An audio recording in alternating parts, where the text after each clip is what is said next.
Marcus Wellington adjusted his Italian silk tie as he stepped out of his Bentley onto the rain-soaked pavement of downtown Chicago.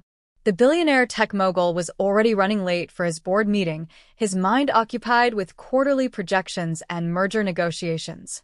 At 42, Marcus had built an empire from nothing, transforming a small software startup into a global technology conglomerate worth billions. Success had hardened him, made him efficient but distant from the struggles of ordinary people. As he hurried toward the gleaming skyscraper that housed Wellington Technologies, something made him pause. Through the steady downpour, he noticed two small figures huddled beneath a torn cardboard box near the building's entrance. A girl, perhaps 15, held a younger boy close to her chest, both of them soaking wet and shivering. Their clothes were worn and ill-fitting, and the girl's eyes held a desperation that cut through Marcus's usual indifference. "Sir," the girl called out as he approached, her voice barely audible above the rain. "Please, we need help." Marcus instinctively reached for his wallet, assuming they wanted money, like so many others who approached him on the streets. But as he looked closer, he saw something different in her face, not the practiced manipulation of street begging, but genuine terror and exhaustion. The girl struggled to her feet, still clutching the boy.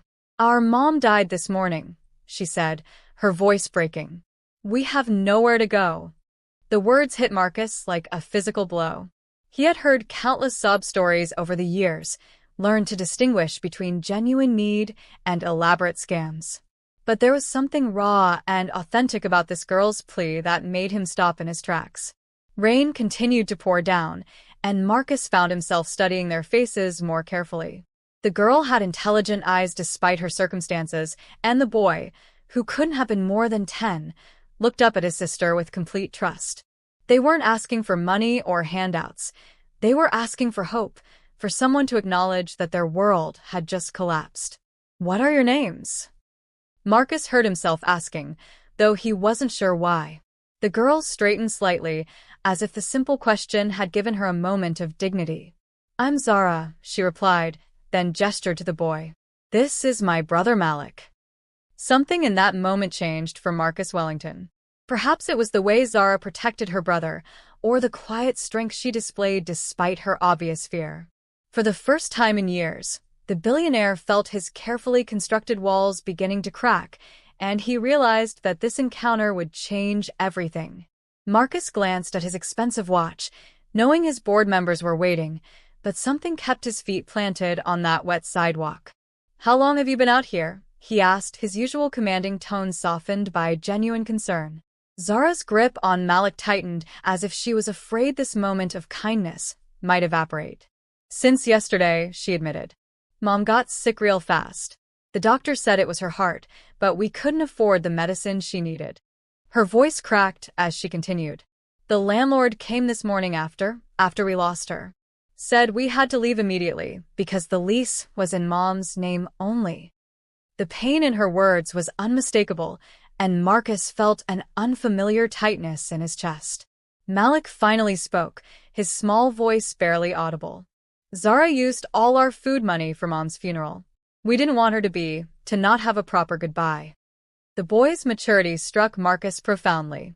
These children had faced more hardship in one day than many people encountered in a lifetime, yet they had prioritized their mother's dignity over their own immediate needs.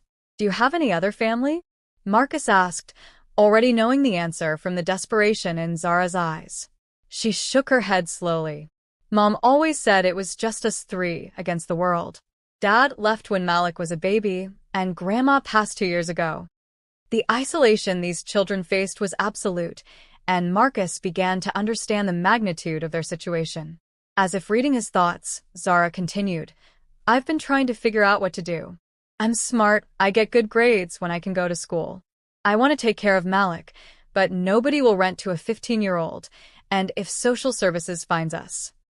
She didn't finish the sentence, but the implication hung heavy between them. They would be separated, placed in different foster homes, their bond as siblings potentially severed forever. Marcus studied the girl's face, seeing intelligence, determination, and fierce protective love for her brother. In that moment, he was reminded of his own childhood, though his struggles had been different. His father had walked out when Marcus was 12, leaving his mother to work 3 jobs to keep them afloat. He remembered the fear, the uncertainty, the way poverty could steal your childhood and force you to grow up too quickly. "I have to ask you to wait here for just a moment," Marcus said finally. "I need to make a phone call." Zara's eyes widened with fear, probably thinking he was calling the authorities. "I'm not calling social services," he assured her quickly. "I'm calling my assistant to cancel my meeting. We need to get you two somewhere warm and dry, and then we need to talk about what comes next." For the first time since their encounter began, Marcus saw a flicker of hope in Zara's exhausted eyes. Within 30 minutes, Marcus had arranged for his driver to take them to his penthouse apartment rather than his usual downtown office. The decision surprised even him. He never brought strangers to his personal space, especially not to the fortress of solitude he had created 40 floors above the city. But something about Zara and Malik's situation demanded more than a corporate boardroom response. The elevator ride to the penthouse was silent except for Malik's quiet amazement as they rose higher than he had ever been in his young life. Zara remained tense, her protective instincts clearly on high alert. Marcus noticed she positioned herself between him and Malik, ready to defend her brother despite being physically outmatched. Her fierce loyalty reminded him of a lioness protecting her cub. When the elevator doors opened to reveal Marcus's sprawling apartment with its floor-to-ceiling windows overlooking Lake Michigan, both children froze. The contrast between their recent homelessness and this obvious display of wealth was jarring. "This is where you live," Malik whispered, his eyes wide as he took in the modern art, expensive furniture, and breathtaking view. "Yes," Marcus replied simply, then addressed their immediate needs. "First, let's get you both into some dry clothes and fed. Then we can discuss your situation properly." He led them to guest bedrooms, providing them with bathrobes while their clothes went into the dryer. Within an hour, Mrs. Chun, his housekeeper, had prepared a substantial meal. Though Marcus noticed Zara ate sparingly, her attention focused entirely on ensuring Malik got enough food. Over dinner, Marcus learned more about their lives. Zara had been essentially raising Malik since their mother became ill 2 years earlier, working part-time jobs after school to help with rent and groceries. She had maintained a 4.0 GPA despite the challenges, dreaming of college and a better life for both of them. Her resilience and maturity were remarkable, but Marcus could see the exhaustion beneath her determined facade. "I need to be honest with you both," Marcus said as they finished eating. "I want to help, but I need to understand what that help should look like. Zara, you mentioned being afraid of social services. What exactly are your concerns?" Her response revealed a sophisticated understanding of the system's limitations, how siblings were often separated, how aging out of foster care led to homelessness for many teenagers, how educational dreams often died in the bureaucratic maze of child protective services. "I just want to keep us together and finish school," she said quietly. "I know I'm young, but I've been taking care of Malik for 2 years already. I can work, I can provide for us if someone would just give me the chance." The determination in her voice was unmistakable, but Marcus also heard the underlying plea. She was asking not just for help, but for someone to believe in her capability to succeed despite her age and circumstances. As evening fell over the city, Marcus found himself facing a decision that would fundamentally alter not just these children's lives, but his own carefully ordered world as well. That night, Marcus lay awake in his master bedroom, staring at the city lights beyond his windows. Down the hall, 2 orphaned children slept in his guest rooms, the first time in years his penthouse had housed anyone other than himself. The silence felt different somehow, less lonely, but more complex. He had built his wealth and success through calculated risks and strategic decisions, but nothing in his business experience had prepared him for this situation. He thought about his own childhood, remembering the nights when his mother would worry aloud about keeping their small apartment, about having enough money for groceries and school supplies. Marcus had sworn he would never be vulnerable like that again, and he had succeeded beyond his wildest dreams. But success had also meant isolation, relationships measured by their utility rather than their depth. When had he last felt genuinely needed by another human being? Rising before dawn, Marcus made coffee and stood at his kitchen island, reviewing the options he had researched on his laptop throughout the sleepless night. Traditional foster care statistics were sobering, siblings separated more often than not, educational achievements declining, aging out of the system with minimal support.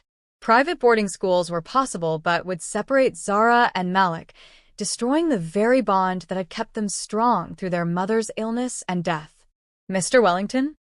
Zara's soft voice interrupted his thoughts.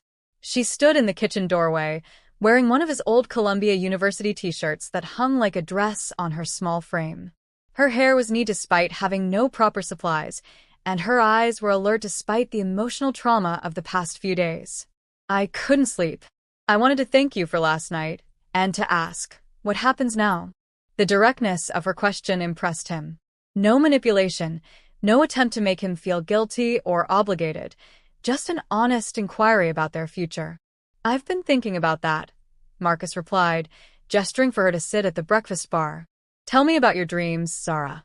If circumstances were different, if money and housing weren't issues, what would you want to do with your life?" Her eyes lit up for the first time since he had met her. "I want to study engineering, maybe computer science like you did. I want to design technology that helps people, that solves real problems." She paused, then added quietly, "And I want Malik to have every opportunity one didn't. Piano lessons, sports, summer camps, all the things that make childhood magical instead of just something to survive." Marcus felt something shift inside his chest, a recognition of ambition and hope that mirrored his own younger self.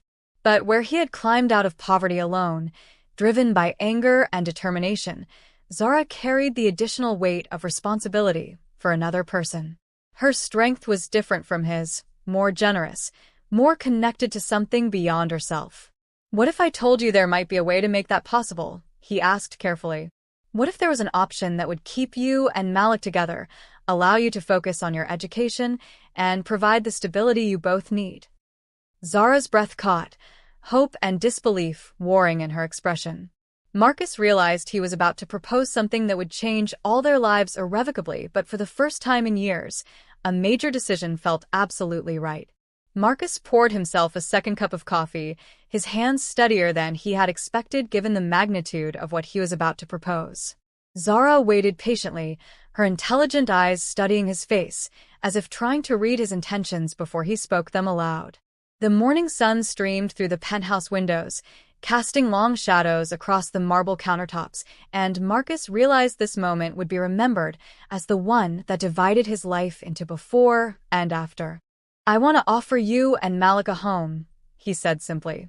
"Not foster care, not temporary housing, but a real home with me." The words hung in the air between them, and Marcus watched as Zara's face cycled through disbelief, hope, and then careful suspicion. Her protective instincts were too well developed to accept such an offer without scrutiny. "Why would you do that?" she asked quietly. "You don't know us. We're strangers who approached you on the street." Her directness impressed him again. She was too smart to accept charity without understanding the motivation behind it, and too experienced with hardship to believe in fairy tale solutions. Marcus considered his answer carefully. "Yesterday, I was a successful businessman with everything money could buy, and nothing that really mattered.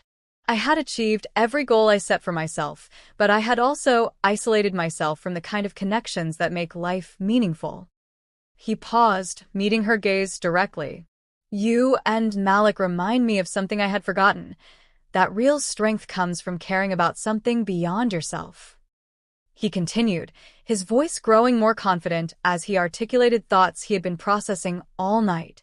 "I'm not proposing this out of pity or guilt. I'm proposing it because I see potential in both of you that should be nurtured, protected, and celebrated. Zara, your academic record despite your circumstances is extraordinary. Malik's resilience and trust in you shows remarkable emotional intelligence for his age. You both possess qualities that could change the world if given the right opportunities." Zara's skepticism remained, but Marcus could see her carefully considering his words. "What would this mean exactly?" she asked. "Would we be like your employees? Your charity cases? The pain in her voice revealed how difficult it was for her to imagine accepting help without sacrificing dignity. "You would be my family," Marcus said, the truth of it surprising him as he spoke. "I would legally adopt both of you, provide you with the stability and resources you need to pursue your dreams. In return, you would bring something to my life that all my success never could. The joy of watching you both grow into the remarkable adults I can already see you becoming." Malik appeared in the kitchen doorway, rubbing sleep from his eyes and wearing pajamas that Mrs. Chun had somehow acquired during the night. "Are we staying?" he asked with the innocent directness of childhood. Zara immediately moved to his side, her arm around his shoulders in the protective gesture that had become instinctive. Marcus knelt to Malik's eye level. "That depends on whether you and your sister think you would like to stay with me. It would mean new schools, new routines, but also new opportunities. What do you think?" Malik looked up at Zara, their silent communication revealing the deep bond between them. The decision, Marcus realized, would ultimately be Zara's to make, but it would be made with her brother's happiness as the primary consideration. The morning stretched into afternoon as the three of them talked through the practicalities and implications of Marcus's proposal. He was impressed by Zara's methodical approach to such a life-changing decision. She asked about schooling options, living arrangements, legal procedures, and long-term expectations with a thoroughness of someone who had learned that details mattered when survival was at stake. "I need to understand what you're getting out of this arrangement," Zara said finally, her tone respectful but firm. "In my experience, adults don't make offers like this without expecting something in return. I need to know what that something is before I can put Malik's future in your hands." Marcus appreciated her directness and found himself being more honest than he had been with anyone in years. "I'm 42 years old, and until yesterday I measure my worth entirely by my net worth. I've achieved every professional goal I ever set, but I've also realized that success without purpose is ultimately hollow. You and Malik represent a chance for me to contribute to something meaningful, to be part of building a future rather than just accumulating wealth." He continued, his voice growing quieter but more intense. "I'm not looking for gratitude or worship. I'm looking for the opportunity to be part of a family, to have my life matter beyond quarterly earnings reports and stock prices. If that sounds selfish, it's because it is, but it's a kind of selfishness that benefits everyone involved."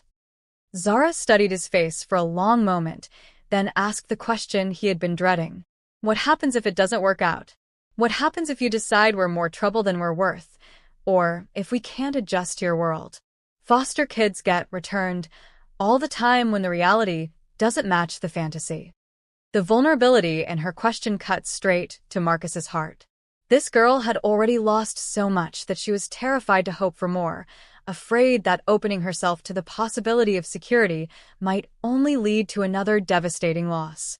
"Zara," he said seriously, "I'm not offering you a trial run or a temporary solution. If you agree to this, you and Malik become my children permanently. That means through teenage rebellion, college stress, career uncertainty, relationship drama, and every other challenge that comes with family life. It means commitment when things are difficult, not just when they're convenient." Malik, who had been quietly listening to the adult conversation with remarkable patience, suddenly spoke up. "Zara, remember what Mom used to say about guardian angels?" His sister's expression softened as she nodded. "She said they don't always look like we expect them to, and they don't always come when we want them to, but they show up exactly when we need them most."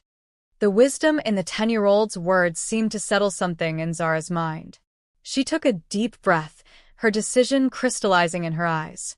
"Mr. Wellington, Marcus, if you're serious about this, if you're really offering us a chance to be a family, then yes, we accept."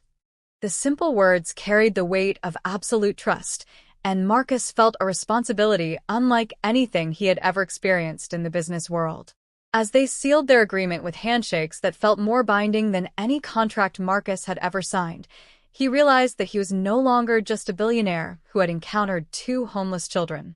He was about to become a father, and the transformation would challenge everything he thought he knew about success, purpose, and love.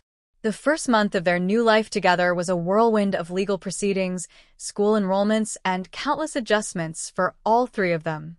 Marcus discovered that parenting required skills entirely absent from his business education: patience when homework took longer than expected, creativity in explaining complex social situations to Malik, and the delicate balance between providing guidance and allowing independence as Zara navigated her new environment.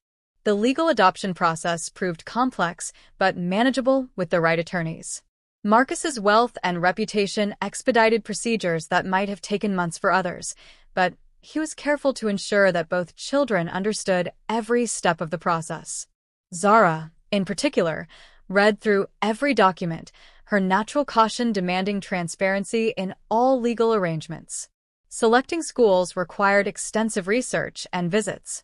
Marcus had initially assumed that the most expensive private institutions would be the obvious choice, but Zara surprised him by preferring a smaller, academically rigorous school that emphasized community service and social responsibility.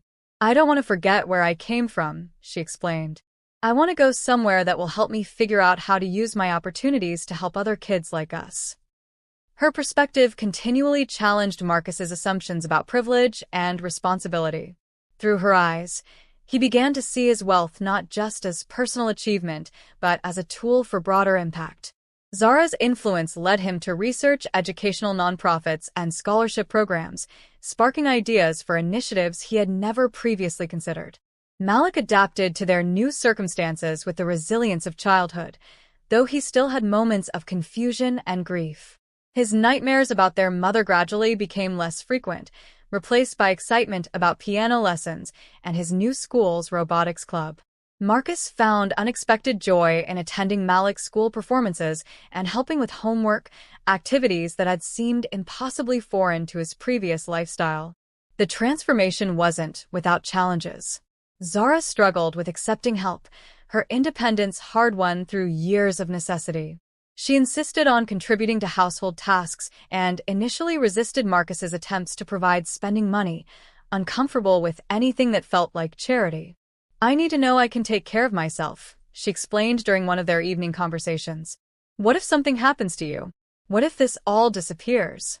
Her underlying anxiety about security was understandable but heartbreaking. Marcus realized that building trust would take time and consistent demonstration that his commitment was permanent. He began including both children in discussions about family finances, showing them how the college funds he had established worked, and explaining his long-term estate planning. Transparency, he discovered, was the foundation of their growing bond. "You know," Marcus said one evening as they worked together preparing dinner, a new tradition that Mrs. Chun had diplomatically suggested, "3 months ago, I ate most of my meals alone in restaurants or at business meetings.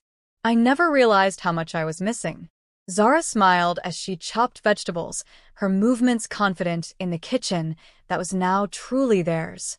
"Mom always said that sharing food was sharing love. I think she would have liked you, Marcus. She would have liked seeing us happy again." The quiet confidence in her words told Marcus that they were succeeding in building something real and lasting. Their family might have formed under unusual circumstances, but it was becoming genuine through daily choices to care for, support, and believe in each other. As their first year together progressed, Marcus began to understand that their family's formation would inevitably attract public attention. His business profile made him a person of interest to local media, and the story of a billionaire adopting 2 orphan siblings was exactly the kind of human interest angle that newspapers and websites loved to feature. He dreaded the exposure, not for his own sake, but for Zara and Malik's privacy and dignity. The first article appeared in the Chicago Tribune's business section, a relatively respectful piece that focused on Marcus's increased involvement in educational charities. However, it mentioned his recent family expansion and speculated about how parenthood might affect his business decisions. Within days, social media had picked up the story, and Marcus found himself fielding calls from reporters wanting more details about his heartwarming adoption story. Zara's reaction to the media attention surprised him. Rather than being intimidated or embarrassed, she was thoughtful about the opportunity it represented. "Maybe this attention could help other kids," she suggested during one of their family meetings. "Maybe if people see that adoption can work, that kids from difficult backgrounds can succeed when given real chances, it might inspire others to help." Her maturity and altruistic thinking impressed Marcus once again, but he remained protective of their privacy. They agreed to grant one carefully managed interview to a respected journalist, with the understanding that the focus would be on advocating for adoptive families and educational opportunities for at-risk youth. The resulting feature story presented their family authentically while highlighting the broader social issues that had brought them together. The public response was overwhelmingly positive, but it also brought unexpected challenges. Marcus received hundreds of letters from other children in difficult situations, each story breaking his heart and making him realize the magnitude of need that existed beyond his ability to address individually. Zara suggested establishing a foundation focused on keeping siblings together during family crises, an idea that became her first major project as she learned about nonprofit management and fundraising. At school, both children faced their own forms of attention. Some classmates and parents were genuinely welcoming, but others seemed uncomfortable with their story or suspicious of their motives. Zara handled the social complexities with grace, using difficult conversations as opportunities to educate others about homelessness and family separation. Malik, younger and more vulnerable, occasionally struggled with questions about why his real family had died and whether Marcus was his real dad now. Family isn't just about blood, Marcus told Malik during one particularly difficult conversation. It's about choosing to love and support each other every day. You and Zara chose to trust me, and I chose to love you both. That choice makes us just as real a family as any other. The boy's understanding and acceptance of this truth became one of Marcus's proudest moments as a parent. The media attention also brought business opportunities. Marcus found that his company's reputation was enhanced by his family story, with clients and partners viewing him as more relatable and trustworthy. However, he was careful to ensure that his children's privacy remained protected and that they never felt exploited for business purposes. Their family was not a marketing strategy. It was the most important accomplishment of his life. 2 years after that rainy morning encounter, Marcus stood in the audience of Zara's high school graduation, his chest tight with pride as she delivered the valedictorian speech to her graduating class. Her topic was the mathematics of hope, a brilliant presentation about how small acts of kindness could create exponential positive change in the world. As she spoke about probability and possibility, Marcus saw not just the brilliant young woman she had become, but the leader she was destined to be. When I was 15, Zara said from the podium, her voice clear and confident, I thought hope was a luxury I couldn't afford. I thought survival was about accepting limitations and managing expectations. I was wrong. Hope is actually the most practical tool we have for creating change because it motivates us to take risks that rational calculation might discourage. Marcus found himself thinking about his own leap of faith 2 years earlier, the decision that had transformed all their lives. Malik, now 12 and several inches taller, sat beside Marcus beaming with pride for his sister. The boy had flourished in their stable environment, his natural curiosity blooming into genuine academic talent and a gift for music that surprised them all. His piano performances had become regular entertainment at their dinner parties, and his easy confidence with adults reflected the security he felt in their family. After the ceremony, Marcus watched Zara interact with her classmates and their families. She had been elected student body president the previous year and had used her position to establish a peer mentoring program for students from challenging backgrounds. Her leadership style impressed teachers and students alike. She led by example rather than authority, and she never forgot where she had come from. She's going to change the world, isn't she? Asked Dr. Patricia Rodriguez, Zara's guidance counselor, as they watched the graduates celebrate. Marcus nodded, knowing it was true. Zara had been accepted to MIT with a full scholarship, planning to double major in computer engineering and public policy. Her goal was to develop technology solutions for social problems, particularly around housing and family stability. The foundation they had established, the Zara and Malik Family Unity Foundation, had helped keep over 200 sibling groups together during family crises in just its first year of operation. Zara had insisted on naming the foundation for both children, arguing that Malik's resilience and hope had been just as important as her determination in their family's success. The foundation had become Marcus's most meaningful business venture, and Zara's involvement had taught him more about effective leadership than any MBA program ever could have. As they prepared to leave the graduation venue, Marcus reflected on how completely his definition of success had evolved. Stock prices and profit margins still mattered for sustaining their family's security and the foundation's work, but they were no longer the primary measures of a life well lived. Instead, success looked like Malik's laughter echoing through their home, Zara's passionate discussions about social justice over dinner, and the knowledge that they had created something lasting and meaningful together. "Dad," Zara said, using the title that still made Marcus's heart skip a beat, "are you ready for the next adventure?" Her smile was radiant with possibility, and Marcus realized that the best parts of their story were still to come. 5 years had passed since that transformative morning when Marcus Wellington's carefully ordered world collided with two desperate children on a rain-soaked Chicago street. Now, standing in the ballroom of the Palmer House Hilton at the annual gala for their foundation, Marcus looked around at the hundreds of families whose lives had been touched by their work and felt a contentment he had never imagined possible. Zara, now 20, moved through the crowd with the poise of someone who had learned to navigate both boardrooms and community centers with equal ease. Her MIT education had equipped her with technical skills, but her personal experience had given her something more valuable: the ability to see solutions where others saw only problems. The technology platform she had developed for connecting families in crisis with appropriate resources was being implemented in 12 major cities, and her senior thesis on algorithmic approaches to social justice had attracted attention from policymakers nationwide. Malik, 15 and already showing signs of his sister's intellectual gifts combined with a musician's soul, performed a piano piece he had composed specifically for the gala. His music had become the emotional centerpiece of their foundation events, his ability to translate complex feelings into beautiful melodies moving audiences to both tears and action. The boy who had once huddled homeless under cardboard now commanded stages with quiet confidence, his talent nurtured by the security of unconditional love. "Ladies and gentlemen," Marcus addressed the crowd, his voice carrying easily through the elegant ballroom. "5 years ago, I thought I understood success. I had built a profitable company, accumulated wealth, achieved every goal on my personal scoreboard. But I was measuring the wrong things." He paused, finding Zara and Malik in the audience, their faces glowing with pride and affection.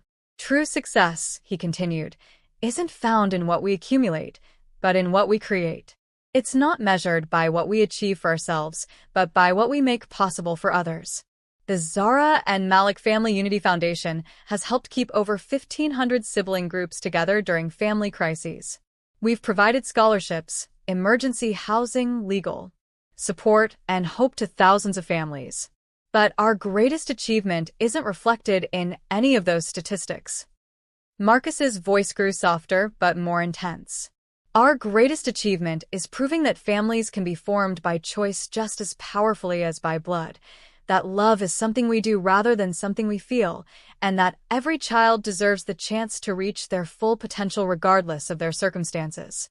As the evening wound down and families began to leave, Marcus found himself alone with Zara and Malik in the quiet ballroom. The staff was cleaning up around them, but the three of them sat at their table, reluctant to end this moment of reflection and connection. "Do you ever think about how different things might have been?" Malik asked, his question encompassing all the paths not taken, all the possibilities that had hinged on a single moment of courage and compassion. Zara reached across the table to take both her father's and brother's hands. "I think about it all the time," she admitted, "but not with regret or fear. I think about it with gratitude. We found each other when we all needed family most, and we chose to build something beautiful together." Marcus squeezed their hands, his throat tight with emotion. "You know what I've learned?" he said finally. "The morning we met, you told me your mom died, and you had nowhere to go. But the truth is, you had somewhere to go, you just hadn't found it yet. And I had been looking for somewhere to belong my entire life, without realizing it. We weren't strangers meeting by accident. We were family finding each other at exactly the right moment." As they left the hotel together, Marcus Wellington, billionaire, philanthropist, and most importantly, father, knew that his greatest investment had been the one he made in love, and it had paid dividends he would treasure for the rest of his life.